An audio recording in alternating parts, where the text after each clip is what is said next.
Bonjour. Aujourd'hui, je voudrais me concentrer sur l'individu, l'être humain, et sa capacité à exister et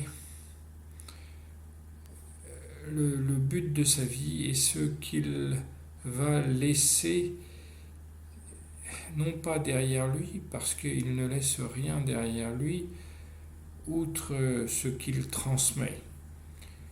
Il transmet des choses, mais il ne laisse rien de concret. Et c'est ça qui est difficile à accepter parce que on a envie de matérialiser toujours les pensées qu'on peut avoir. Donc pour parler de l'être humain, il y a l'élan, il y a l'âme, il y a l'esprit et le corps. Comme vous voyez, je dis esprit et corps, psychosomatique ou somato-psychique. Il y a également le contexte dans lequel il est, c'est-à-dire l'ambiance dans laquelle il se trouve. Il y a le désir essentiel. Tout ça, ça fait beaucoup de notions qu'il faut arriver à clarifier, bien comprendre pour en faire quelque chose de porteur, quelque chose de dynamique et quelque chose de concret, qui soit pragmatique. Parce que c'est la seule possibilité de nous aider contre l'angoisse de la mort, d'une part, et d'autre part, pour ceux qui restent quand quelqu'un est mort, pour mieux contre-valoriser ce qu'ils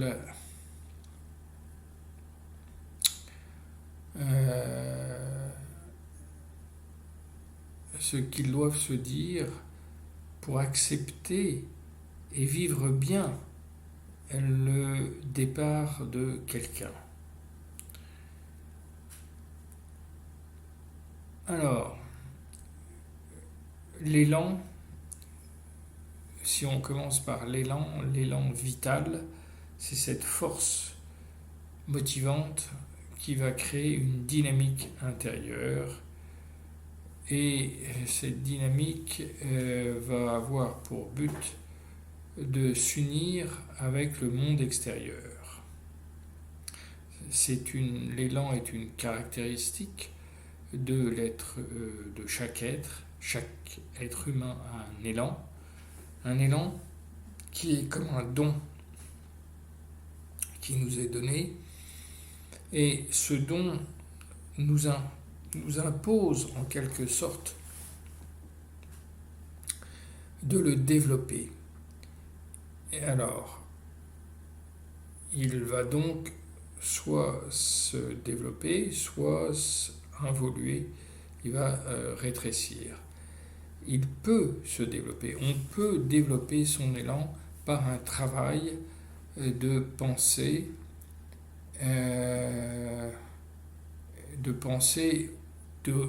mais qui sont aussi des réalisations. La pensée pure n'existe pas. On pense pour faire quelque chose, il y a des actes derrière toute pensée. Donc c'est ça que je voudrais bien vous faire comprendre. Il n'y a pas de pensée pure, et il n'y a que des pensées qui aboutissent ou conduisent à des actes. Soit des actes intérieurs, soit des actes extérieurs. Mais de toute façon, des actions sur notre monde intérieur ou sur le monde extérieur. Ça, c'est concernant l'élan. Quelqu'un qui n'a pas beaucoup de dons n'est pas pour autant diminué, n'est pas pour autant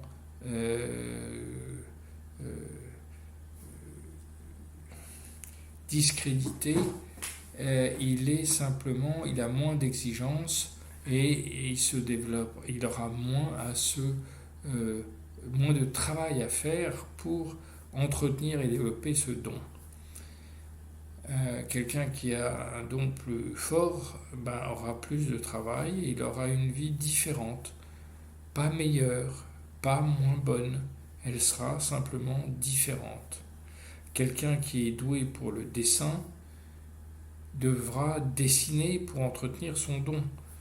Quelqu'un qui ne l'est pas, il n'aura pas ce travail à faire, peut-être tous les jours, de choisir ses gammes de couleurs, son papier, et de peindre, de dessiner, de s'exprimer sous une forme donc artistique.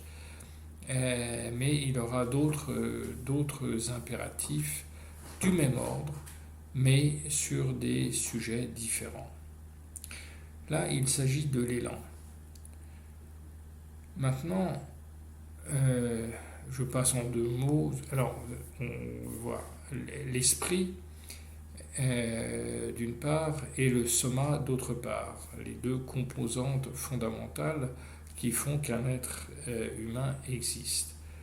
Le soma, c'est effectivement quelque chose de très important puisque le cerveau fait partie du soma, hein, et surtout, plus pratiquement, le cerveau contient la capacité de mémoriser, et c'est cette capacité de mémoriser, de mémoire, qui est à l'origine, d'une part, de l'introspection, mais d'autre part, du sentiment que nous avons d'exister.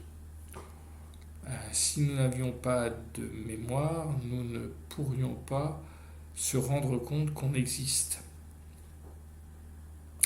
Donc ça, c'est très important de bien comprendre que le cerveau a non seulement un support, mais que ce support lui permet de prendre conscience de lui-même.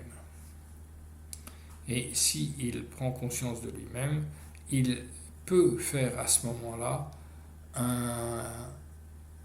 une introspection, un lien de causalité, établir un lien de causalité entre ses actions et leurs effets. C'est fondamental pour pouvoir rectifier ce que l'homme fait.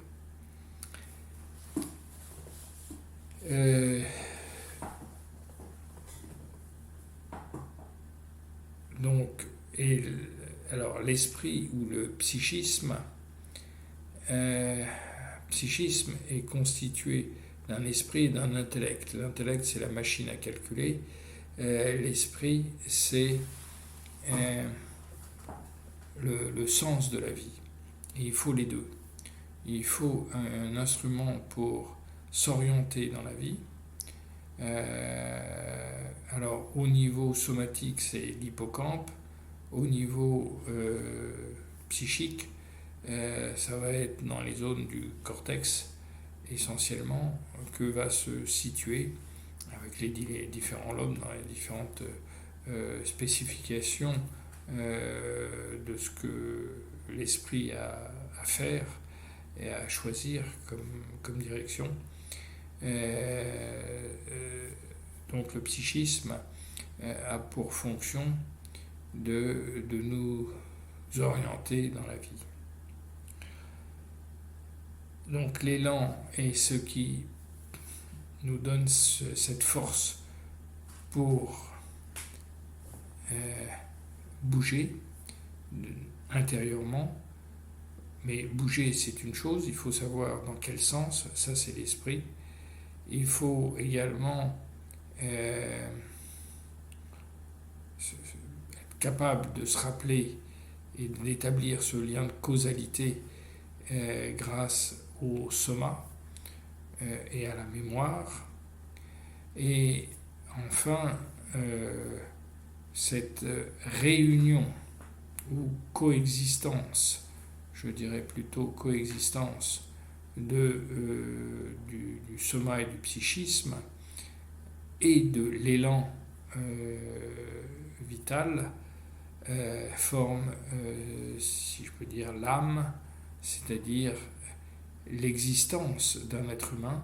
Cette existence est la concordance de ces trois fonctions.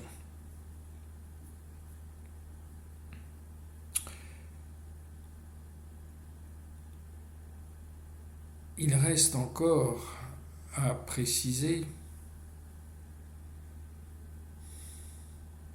Donc on a vu, donc, l'âme est ce quelque chose d'immatériel, puisque c'est une cohérence d'âme, d'esprit et de corps dans une ambiance donnée, puisque là aussi, l'être humain ne peut pas exister ex nihilo, il existe dans une ambiance, dans une atmosphère, dans un cadre, et ce cadre définit les conditions initiales de son existence.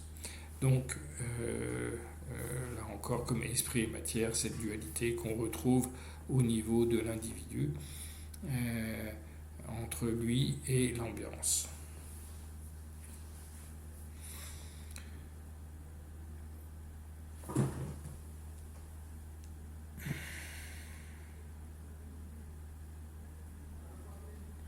Voilà, je vais continuer sur ce terrain tout de suite.